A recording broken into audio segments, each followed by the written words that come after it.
Bismillahirrahmanirrahim. Assalamu alaikum wa rahmatullahi ta'ala wa barakatuh. J'atteste qu'il y a point de divinité qu'Allah, seul, unique, éternel, absolu, qui n'a pas engendré, qui n'a pas été engendré. Donc l'éternel, comme j'atteste que Mohammed est son prophète, son dernier messager, Allahumma salli ala Sayyidina Muhammad wa ala alihi wa sahbihi wa sallim taslima. Notre prophète, donc, comme nous l'avons vu, installé à Médine, va commencer une nouvelle étape, toujours dans la construction de cet État musulman. Mais avant de pouvoir aller plus loin, et avant de parler du sujet d'aujourd'hui, à savoir la bataille de Badr, il serait bien de rappeler le contexte dans lequel les choses se sont faites. Quand le prophète sallallahu alayhi wa sallam commençait à subir des Mécois, il avait voulu partir avec sa religion. Et donc il avait choisi Taïf. Mais hélas, il était mal accueilli à Taïf. Et qu'on vu que la Mecque n'était plus possible comme terre où le message pouvait se propager, il avait essayé de négocier avec des tribus afin qu'ils puissent l'héberger et afin que son message continue à se propager et qu'il fasse son travail comme Allah subhanahu wa ta'ala lui a demandé. Et donc il avait des contacts avec plus de 27 tribus. Et ce n'est que la dernière venant de Médine qui avait accepté de l'héberger. Et à travers le serment de la Aqaba, qui a promis, qui avait juré de le défendre corps et âme et de le protéger comme il protégerait ses enfants et leurs femmes. Donc le prophète avait fait le choix de Taïf et le voilà, Allah le conduit vers Médine. Médine où son père est enterré, la ville de ses oncles. Médine, cette ville à côté de laquelle, et jusqu'à aujourd'hui, personne n'avait fait attention, les caravanes d'été et d'hiver qui sont citées dans le pacte de Ilaf, dans la sourate Ilaf et Quraysh, dont le signataire, dont le créateur, dont celui qui avait ficelé le pacte avec l'empereur donc romain à Jérusalem et avec les gens de Cham, c'est-à-dire la Syrie, n'était que le grand-père, l'arrière-grand-père de notre prophète sallallahu alayhi wa sallam.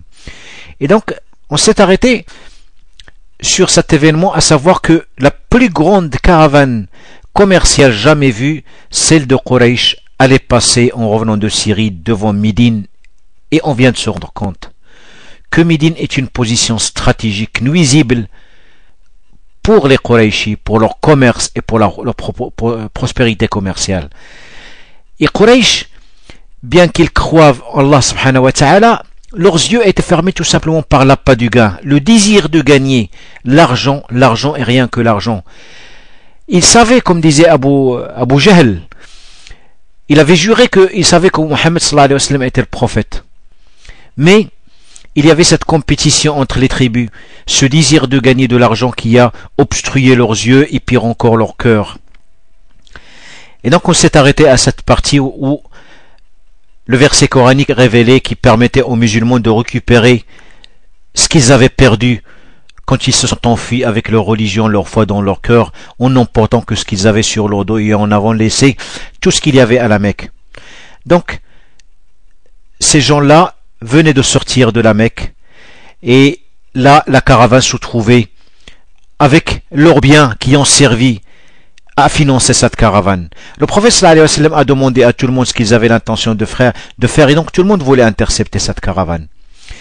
Cette caravane, quand ils sont partis la rejoindre, comme on a dit, les hypocrites ont vendu la mèche et donc Abu Sufyan qui était le dirigeant de cette caravane donc avait changé le cap en longeant la côte et il a envoyé le message aux Qurayshi pour leur dire que la caravane était en danger puisque les Médinois, à savoir Mohammed sallallahu alayhi wa sallam, et les Ansari et les Mujahidines, les Muhajirines, ils étaient tous là pour l'intercepter.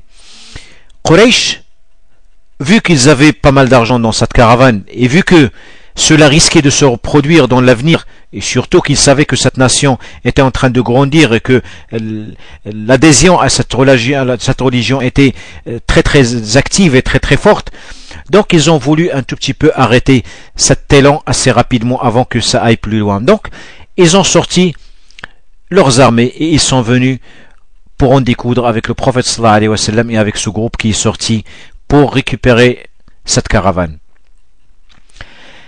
Le prophète sallallahu alayhi wa sallam, comme on a dit, il avait des guetteurs, que ce soit sur les portes de Midi, enfin à la Mecque, comme d'ailleurs sur les routes qui liaient Médine à la Mecque ou éventuellement les tribus avoisinantes.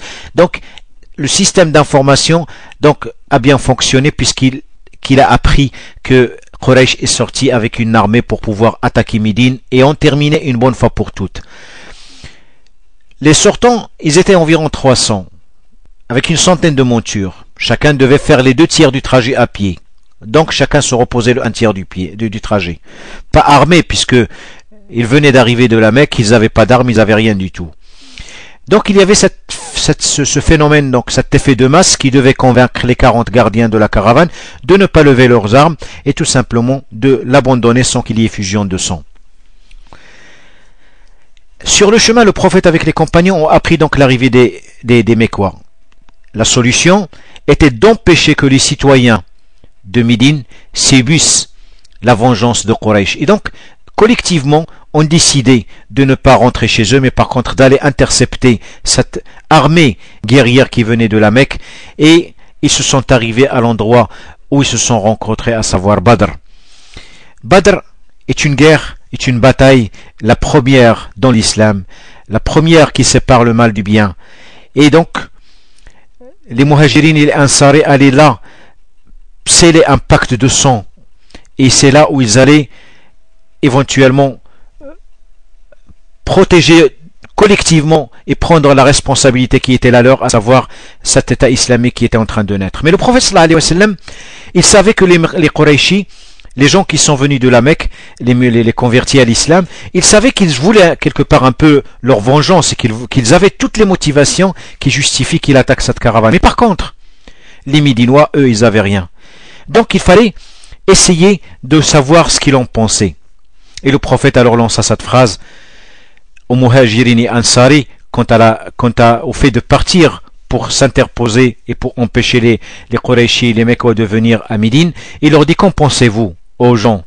Alors Abu Bakr lui dit d'y aller à leur rencontre. Et le prophète répéta encore la même question, une deuxième fois. Et Omar dit la même chose. Et donc, les deux étaient Mecquois.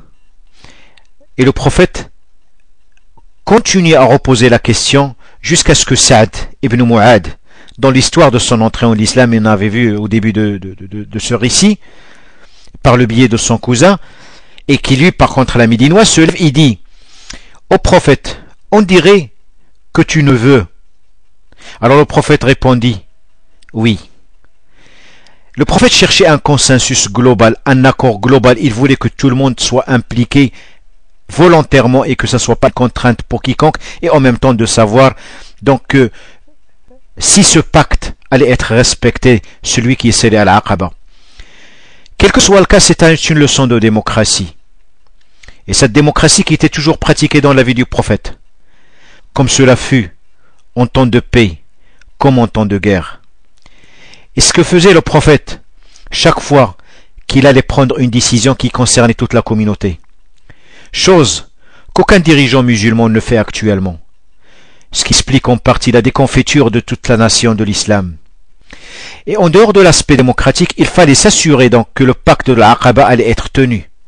C'est à travers l'engagement des uns et des autres qu'on saura jusqu'à où une armée peut aller et de quoi elle est capable et ce qu'elle était en mesure de donner, et à quel point on peut compter sur une telle armée. Donc Saad a dit: ô messager, nous avons cru en toi et t'avons obéi. Nous avons fait pacte de t'obéir. Va donc au combat. Par Allah, si tu allais en mer, nous te suivrons. Tous sans exception. Prends ce que tu veux de nos biens et laisse ce que tu veux. Fais la paix avec qui tu veux. Combat qui tu veux. Établis ou rends les liens avec qui tu veux. Par Allah, tu nous trouveras sincères et patients au combat avec toi. Puisse Allah te montrer de nous ce qui réjouira tes yeux.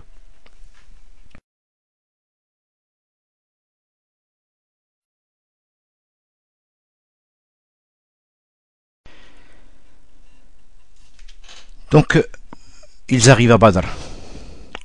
L'ensemble de cette armée composée des Ansari, c'est-à-dire les Médinois, et les Muhajirines, les Mecquois. Ils s'arrêtèrent alors dans un endroit, mais il fut exposé. Et un compagnon qui avait remarqué cela, qui s'appelle Ibn Mundir, s'avança au prophète et lui demanda si l'endroit était choisi par prophétie, c'est-à-dire est-ce que c'était un ordre divin, ou c'était tout simplement le choix de l'homme. Alors le prophète, paix et bénédiction, salutations sur lui, répondit que ce fut son choix personnel. Alors le compagnon lui suggéra une autre option, et il lui dit, au lieu de s'arrêter au premier puits, il fallait s'avancer et laisser tous les puits derrière eux. Donc, ainsi, tous les puits seraient derrière l'armée musulmane, et l'armée musulmane serait entre les Qurayshis et les puits. Une façon de faire un barrage à ces Mécois qui venaient de si loin dans le désert, et donc de les éviter, de leur éviter un approvisionnement en eau, parce qu'apparemment, il aurait pu avoir soif. Et donc, ce stratège avait compris que les mécréants venaient de trop loin, et que forcément, en s'approchant de Badr, réputés par ces puits, qu'ils allaient en consommer et gaspiller cette eau parce qu'ils étaient sûrs de s'approvisionner, et c'était des sources qui étaient reconnues par tous les caravaniers. Et donc il proposa au prophète de colmater tous les puits. Et pour leur consommation personnelle, il demanda qu'on construise un barrage et qu'il soit bien surveillé par les Médinois. Donc il avait compris donc que les Mécois allaient venir et allaient se concentrer sur la recherche d'eau et sur l'approvisionnement en eau et sur la soif, en cas où la bataille aurait lieu. Et on sait pertinemment que malgré la retenue, malgré le courage, malgré tout ce qu'on peut éventuellement imaginer, la fatigue et l'épuisement, ils se remarquent très très très vite. Donc quand la personne a soif, et même malgré le meilleur des guerriers ne peut pas supporter une soif dans le désert assez longtemps, et donc sa force se réduit vite à néant suite à la déshydratation et donc cette chaleur étouffante qui était dans le désert. Et donc le prophète sallallahu alayhi wa sallam, bien avant la guerre, et donc il devait un tout petit peu savoir ce qui se passait. Et donc, par le biais d'un ensemble de petits compagnons, il sortit dans une petite mission d'espionnage. Ils ont réussi à croiser des gens qui ont dépassé, qui ont devancé l'armée guerrière Qurayshi. Et donc, une discussion s'entame avec personne, et le prophète sallallahu alayhi wa sallam posa la question pour connaître de quoi était composée cette armée, et c'était quoi son nombre, avoir des estimations. Et donc, par contre, les deux personnes ne pouvaient pas répondre. On dépasse un attroupement, mais on n'est pas là pour le calculer. Donc, le prophète, il utilise une ruse en posant la question pour connaître le nombre de personnes, et il leur demande combien de bestiaux abattait-il. Et donc, il lui dit qu'il abattait environ une dizaine. Et vu le nombre de personnes qui peuvent manger un chameau, selon ce qui se passait en Arabie à l'époque, il a estimé que, puisqu'il y avait une dizaine, donc, et puis il faut une dizaine de chameaux, donc il considérait que 10 personnes consommaient un seul chameau, et donc il a estimé le nombre aux alentours de 900 à 1000 personnes. Il demanda ensuite le nom du chef qui menait cette armée. Bon, la personne avait répondu que c'était Abu Lahab. Ce qu'on peut dire, c'est que dans toutes les batailles, les ennemis se donnent rendez-vous quelque part, et bien avant de sortir de chez eux. Mais pour Badr, la rencontre, l'endroit, les circonstances étaient étranges. Et Dieu l'explique dans le Saint-Coran.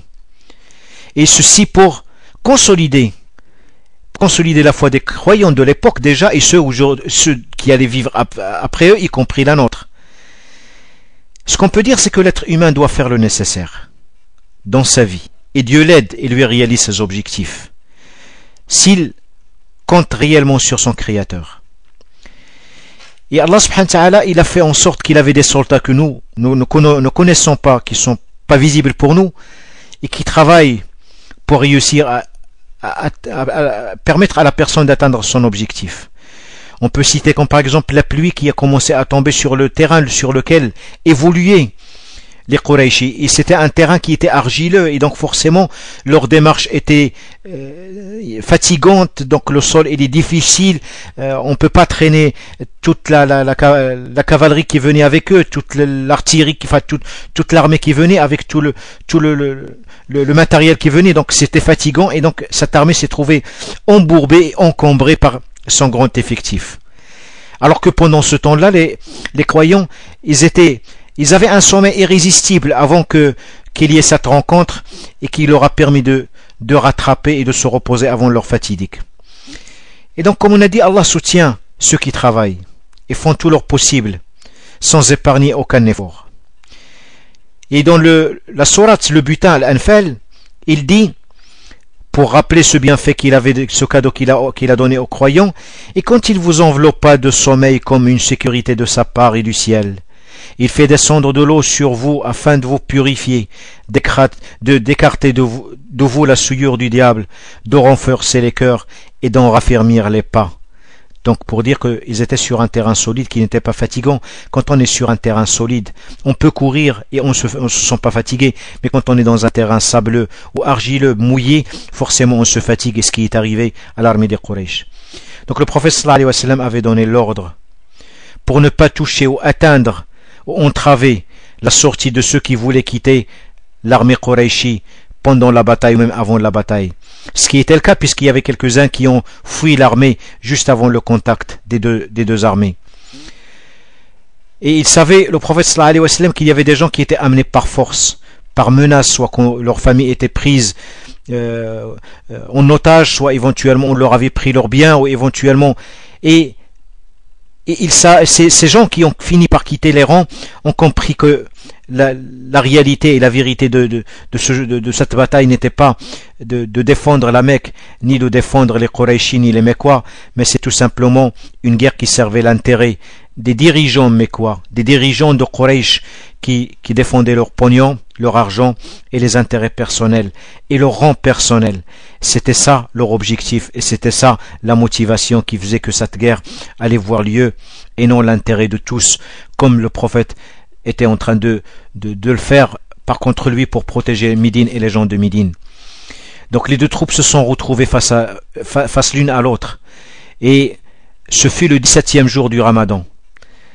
Et le prophète a commencé avant d'invoquer Dieu et Allah lui a répondu par ce verset qui lui dit: alors que vous implorez votre Dieu, il vous répondit: je vous appuie avec 1000 anges.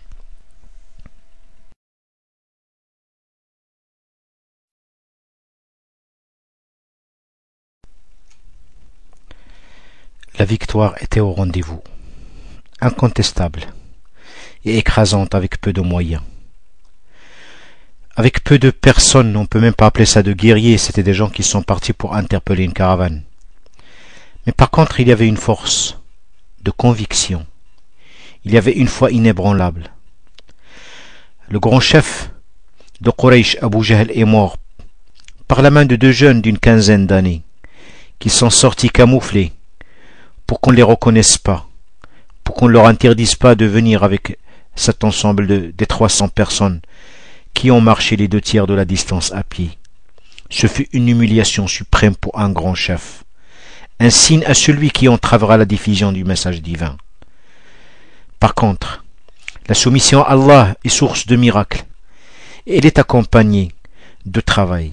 Et il faut qu'il soit accompagné de travail. Nombreux Qurayshis se sont fait prisonniers. Parmi eux le mari de Zaynab, la fille de notre prophète. Bien que le prophète avait une fille, il l'a pas obligé ni à imposer à son mari de se convertir absolument à l'islam. Chacun était libre d'épouser la religion qu'il voulait, mais personne ne devait entraver cette diffusion du message divin. Donc le mari de Zaynab, quand il était libéré, il est rentré à la Mecque et a laissé sa femme rejoindre son père et les gens de Médine, les croyants qui étaient déjà installés là-bas. Le prophète a ordonné qu'on traite ses prisonniers convenablement, qu'on les traite bien. Et il demanda aux compagnons de ne pas imposer l'impossible à leur famille pour les libérer. qu'on ne leur demande pas ce qu'ils ne peuvent pas payer ou ce qu'ils ne peuvent pas donner. Et ceux qui étaient complètement pauvres se sont vus proposer pour leur libération un pacte. Ils devaient s'engager, soit à apprendre un savoir aux autres, pendant un temps bien précis, soit leur apprendre à lire ou à écrire, ou un savoir qu'ils avaient quelconque, un métier, peu importe, mais accomplir un travail d'intérêt général. Quant au butin de guerre, il a été révélé au prophète que le 1/5 de ce butin revenait de droit à Allah et à son prophète afin qu'il soit distribué aux orphelins et aux pauvres. Cette bataille de Badr est vue par les croyants comme une source d'enseignement.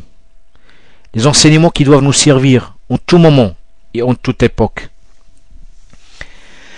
À savoir que quand on s'engage sur un chemin juste, la victoire ne peut être qu'au rendez-vous.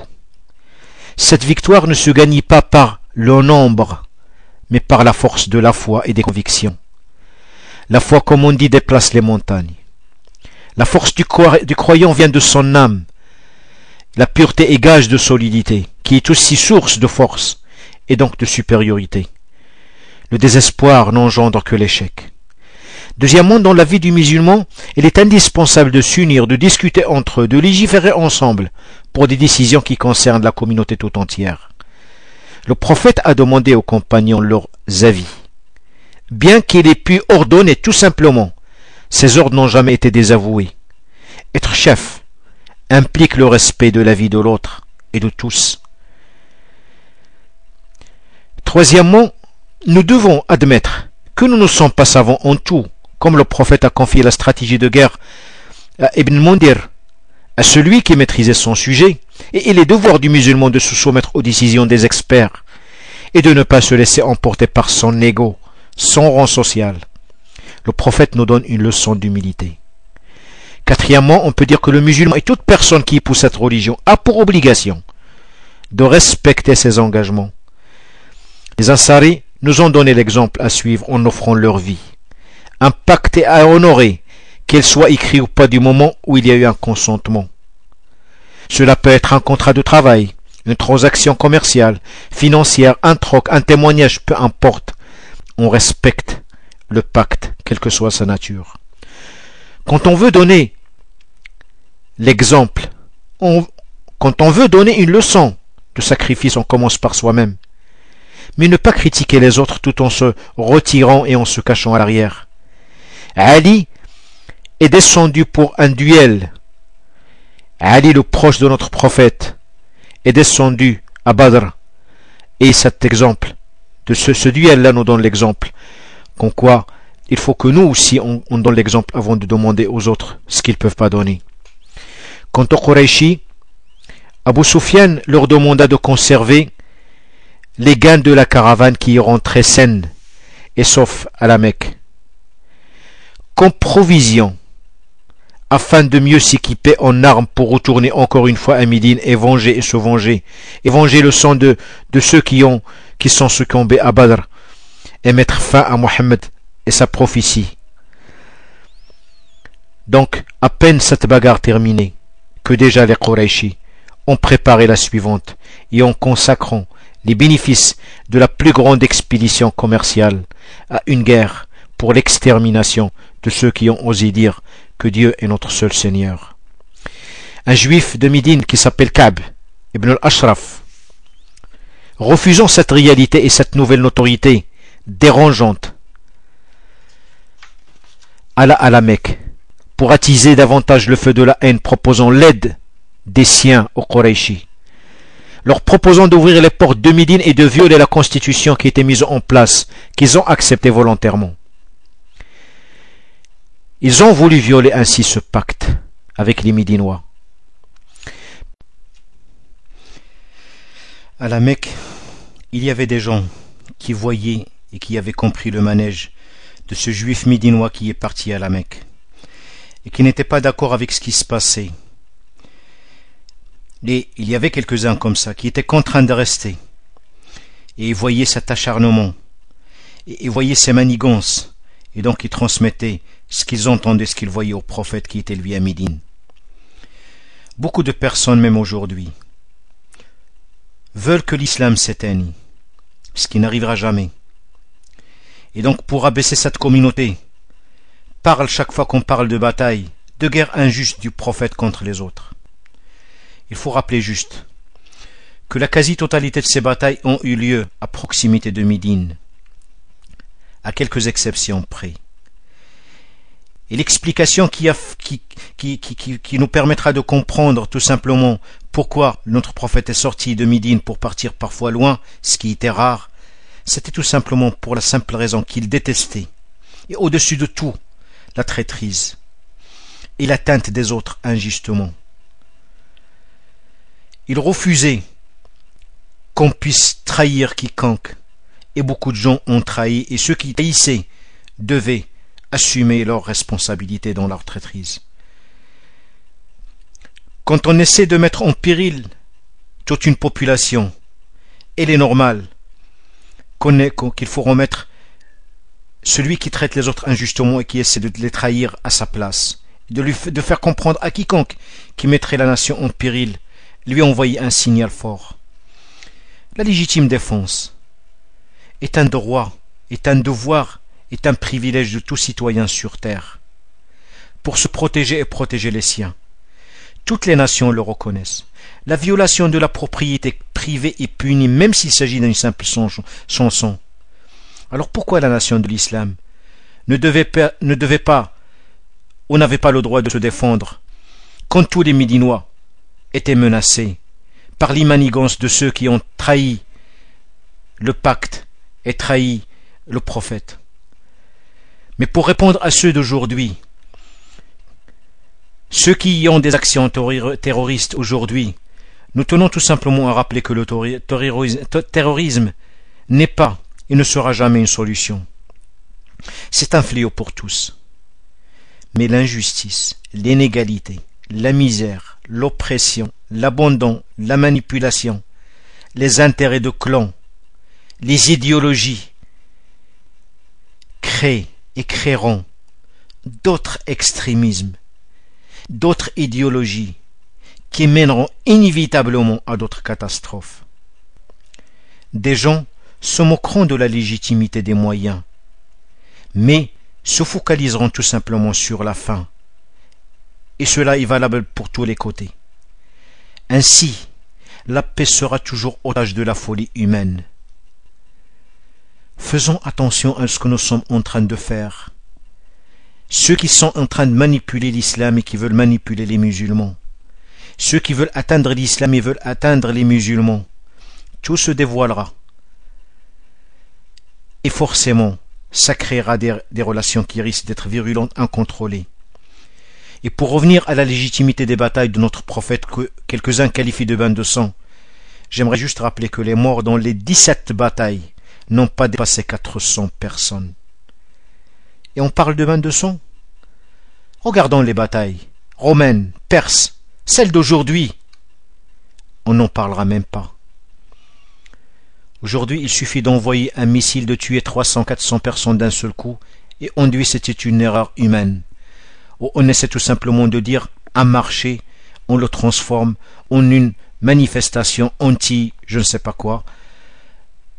أقول قولي هذا وأستغفر الله لي ولكم والسلام عليكم ورحمة الله تعالى وبركاته.